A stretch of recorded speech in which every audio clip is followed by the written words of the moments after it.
આજે તો સવારમાં આવી ગયા રાયડીના ગાંઠિયા ખાવા મિત્રો. જય વચરાજ મિત્રો અને ગુડ મોર્નિંગ. સવારમાં તમારો ભાઈ થઈ ગયો છે તૈયાર અને કોમેન્ટ કરી દેજો કેમ લાગે છે. જવાનું છે આજે આપણે ધોરાજી, પછી બ્લેક મર્સિડીઝ ની સીધી ચડાવી દીધી હાઈવે ઉપર અને નીકળી ગયા સીધા ધોરાજી સાઈડ. પહોંચી ગયા રાયડી અને હવે ગાંઠિયા ખાવાના થાય છે. બેસી ગયા ખુરશી ઉપર અને ગાંઠિયાનો ઓર્ડર દઈ દીધો છે. અને મિત્રો આવી ગયા વણેલા ગાંઠિયા, મરચા, રસાવાળી ચિપ્સ અને ચટણી અને ડુંગળી. મોઢામાં પાણી આવી ગયો અને તમારા ભાઈએ કરી દીધું છે ગાંઠિયા ખાવાનું ચાલુ, કારણ કે આપણાથી રહેવાય નહીં. ગાંઠિયા ખાઈ લીધા અને ભાદરનો નજારો જોતા જોતા નીકળી ગયા આપણે ધોરાજી સાઈડ.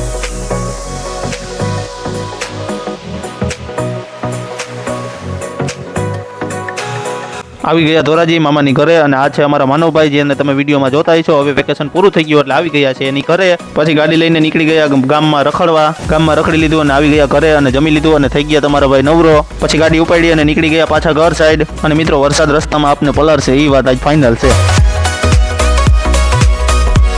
આવી ગયા ઘરે અને વરસાદે આપને પલાળી નાખ્યા એટલે ક્લિપ નથી આવી. હવે મિની બ્લોગ પૂરો વિડીયો ગમ્યો હોય તો લાઈક, કોમેન્ટ, શેર અને સબસ્ક્રાઇબ કરતા જજો અમારી ચેનલને.